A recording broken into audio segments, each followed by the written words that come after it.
Right now at 6 o'clock, it's no secret energy costs higher this year for many. But what about when it comes to paying for those costs? We'll share what a new report is saying about the affordability gap. And a New Haven city clerk is under the microscope and off the job. What they're accused of doing and why the mayor there says they had no authority to do it. And Jewish students at Yale taking a stand calling for a ceasefire in Gaza. What they want the university to do, those details ahead at 6. All local, all morning. This is Fox 61, Connecticut's news station. Good morning. It's Friday. Happy Friday. Thanks so much for starting yours off with us here at Fox 61 America Areas. And I'm Keith McGilvery. Grateful to spend some time with you, whether you're joining us on Fox 61 or Fox 61 Plus. Grateful you are here as well. Starting this morning with a check of the forecast. Meteorologist Rachel Piscatelli standing by with those details. Hello. Hey, good Rachel. morning. Not a bad start to the day. We are looking at cooler conditions out there this morning. I mean, we're trending warmer than this time yesterday, which is nice to see, but still chilly at 31 degrees. And over in Hartford now, the winds are calm. It's 29 in New Milford, 31 degrees in Bridgeport, and 23 degrees now over in Willimantic. So it is cold there as we look to see temperatures slightly cooler over in Willimantic now. That's a change from just about 30 minutes or so ago. We are looking at anywhere, though, from 4 to about 7 degrees warmer. So for today, it is going to be a partly cloudy day. Temperatures up around 40 degrees this afternoon for some of us, will be near average for others. Around 42 in Hartford. The average for this time of year is just around 43. And then for the night, we will see our numbers dip down into the 30s to near 40. Tomorrow turns out to be pretty mild and dry, but it's Sunday that we'll be watching for a round of heavy rain and wind, which may impact your Monday morning commute. Speaking of commute, let's get a check on those roads. Symphony. Good morning, sunshine. Hope you're having a good Friday so far. Let's get you up to speed with how the morning commute is shaping up so far. We are incident free. However, there are a couple of construction zones that are beginning to wrap up the work on the road. So make sure you're looking out for those workers this morning as we take a live look in the capital city. Traffic volume definitely increasing out there. Now, here's an area I want you to be aware of. On Route 2 eastbound, there are some lane closures between exits 2 and 5 this morning. Speeds are picking up, so it looks like they may be wrapping up that road work out there. Drive time's looking good. No delays on 91, 84 or Route 2 this morning. And down in New Haven, minor delay reported on 95 South. Heading down to Bridgeport, and you'll get there in just under 30 minutes. We'll have another update for you coming up at 6:30. Symphony, thanks. 6:02 now, and this morning a new report shows more Connecticut families cannot afford their electric bills compared to recent years. Yeah, so this is a problem Operation Fuel says could get worse, not just as it gets colder here, but as electric rates rise again in the new year. Fox 61's Lindsay Kane, mindful of your money this morning. She is in Hartford with the details. Lindsay, good morning. Hi, good morning. Well, people here in Hartford are waking up to temperatures in the 30s. And as the cold temperatures are here, that means that heat is going on and those bills are going up. Now, Operation Fuel says the affordability gap has increased 37% since 2020. Operation Fuel, the state's energy assistance program, says that the affordability gap has drastically increased over the last 3 years. Operation Fuel says its latest affordability study shows there are more than 424,000 homes across the state that face energy bills they can't afford. Now, it's not a surprise Operation Fuel is finding more families struggling. It had to close heating assistance applications early due to an increase in demand. The new report does not factor in electric rate increases that happen at the beginning of this year.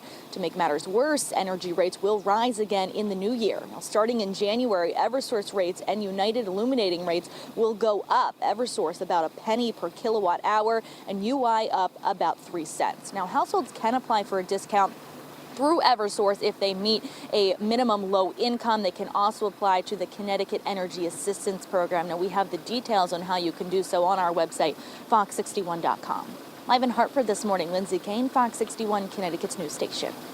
Lindsay, thanks so much. All right, now that report also taking a closer look at the cost of water. It says rates have outpaced inflation for the past 2 decades. This comes as federal funding for repairs and improvements to water systems has declined steadily since the 1970s.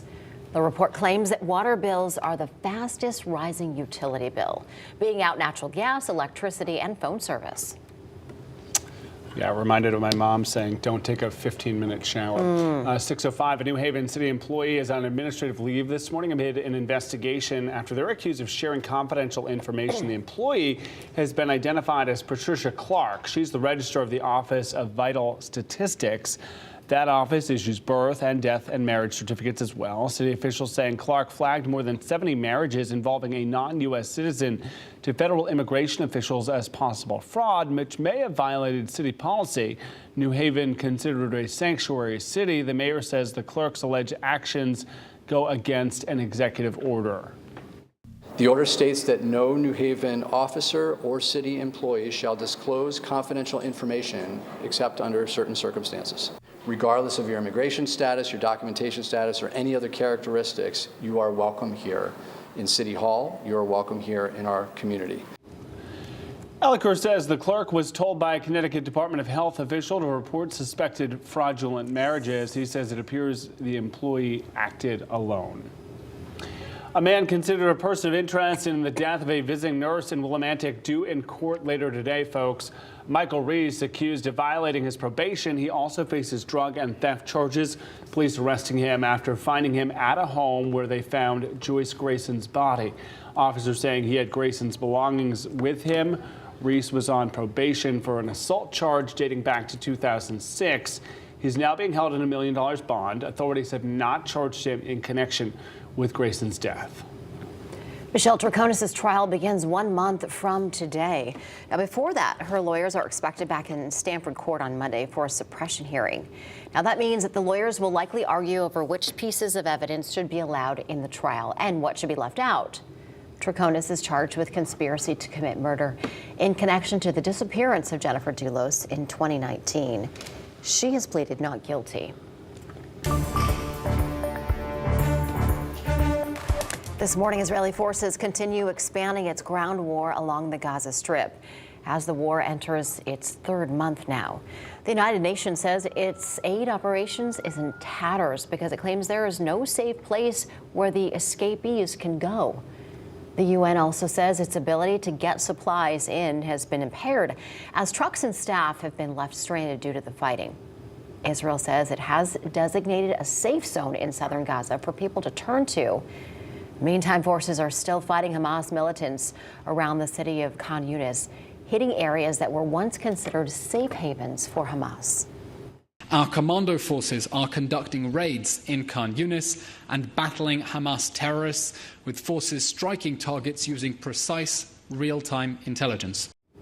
The UN estimates nearly 2 million people have been displaced in Gaza. The Hamas-run health ministry in Gaza claims more than 17,000 Palestinians have died since the war began. A group of Jewish students at Yale University speaking up for a ceasefire in Gaza.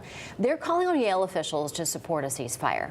They gathered in front of the university president's residence in song and prayer last night, many hoping that he would listen to what they have to say. In addition to wanting him to join us kind of in prayer and in singing for this Chag, we also want to have a conversation about why are we as Jewish students using our voices in this way, and why is it important for us that Yale divest from weapons manufacturing and ensure that they protect student groups. Organizers tell us that they're going to meet for the next 7 days in front of the president's home to mark the 8 nights of Hanukkah. 6:08.